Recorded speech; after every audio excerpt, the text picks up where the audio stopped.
6월 21일 화요일 베트남 읽어보기 클릭 감사합니다. 출처 명시한 팩트만 전해드려요.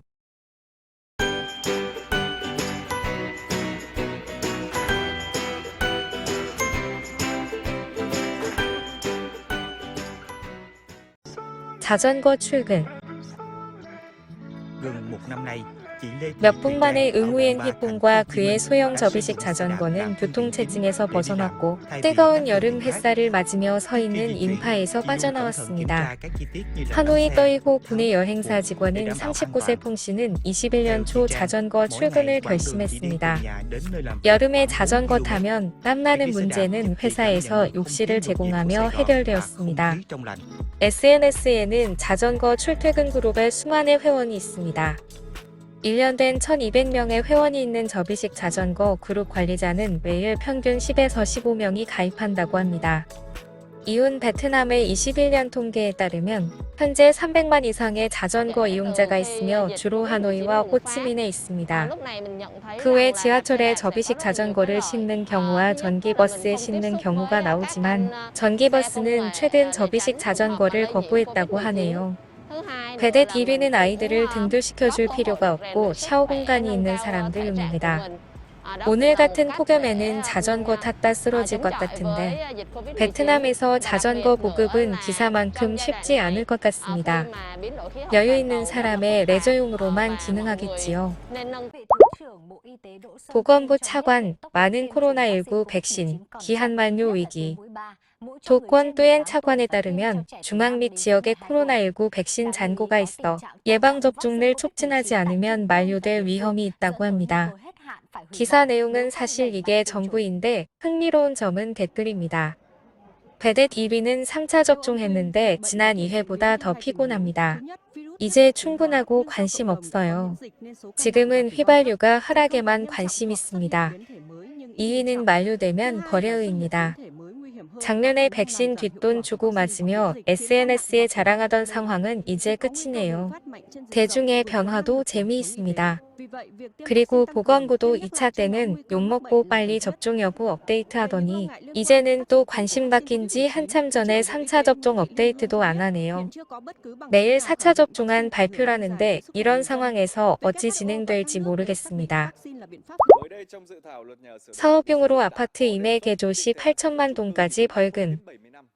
사업을 위해 거주용 아파트 건물을 임의로 개조하는 경우 정부시행령 16/2022NCP호 70조에 따라 처벌을 받습니다. 최대 벌금은 8천만 동으로 구체적으로 하중 지지구조를 변경하거나 설계를 변경하는 행위는 6천만에서 8천만 동 벌금을 받습니다.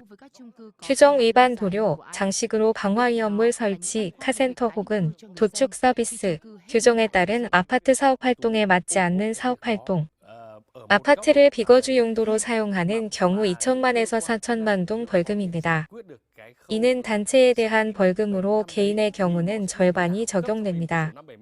도살장으로 쓰지 말라니 아파트에서 도축을 하는 사람도 있나 보네요. 이런 경우가 많은지는 모르겠습니다. 조국 전선 학비 인상 동의 비율 72% 의심. 하노이시 교육훈련부는 7만 4천 명 응답자 중 72%가 학비 인상에 동의한다는 설문조사를 인용했지만 하노이 조국 전선 대표는 의심을 표명했습니다. 6월 20일 하노이의 베트남 조국전선위원회는 2022-13학년도 유치원 및 공립교육기관 학비 관련 시 인민위원회 결의안 초안을 비판하는 회의를 열었습니다. 초안대로면 아직 정부 보조가 보장되지 않는 학교의 경우 중학교 학비는 현재의 월당 1만 9천에서 15만 5천 동의 배인 월당 5만에서 30만 동이 될 것으로 예상됩니다. 하노이시 교육훈련부에 따르면 학부모와 교사들의 의견은 7만 4천 건이 넘어 5만 3,700명이 인상에 동의하여 72%, 2만여 명이 반대하여 27%였습니다.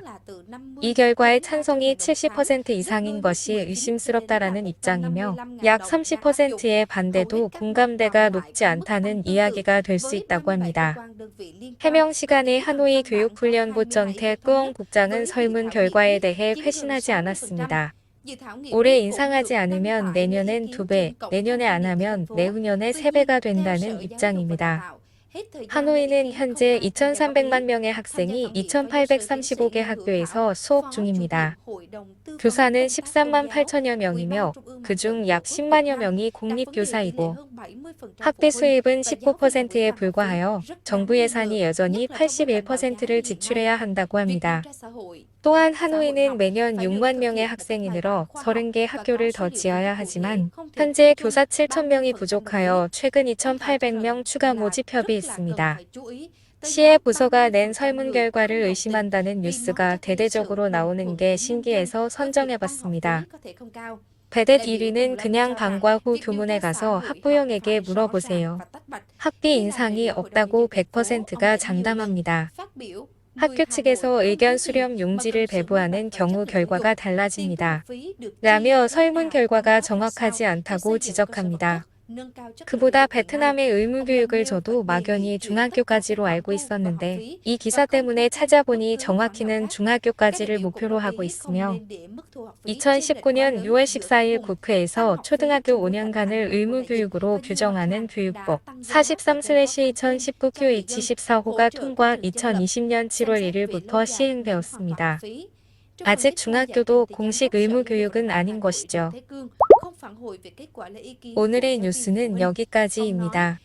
건강하시고 구독, 좋아요도 부탁드려요. 2023 bằng mức sàn, tức là mức thu thấp nhất theo nghị quyết của chính phủ. Việc điều chỉnh học phí không ảnh hưởng đến người diện chính sách. Và ông cũng nói thêm rằng là nếu năm nay Hà Nội không tăng học phí thì sang năm phải tăng gấp đôi và sang năm không tăng thì năm tiếp theo phải tăng gấp 3. Một số tỉnh thành trong đó có thành phố Hồ Chí Minh 3 năm không tăng nên năm nay phải tăng gấp 5 lần. Dự kiến dự thảo nghị quyết sẽ được trình Hội đồng Nhân dân thành phố xem xét thông qua tại kỳ họp đầu tháng 7 tới.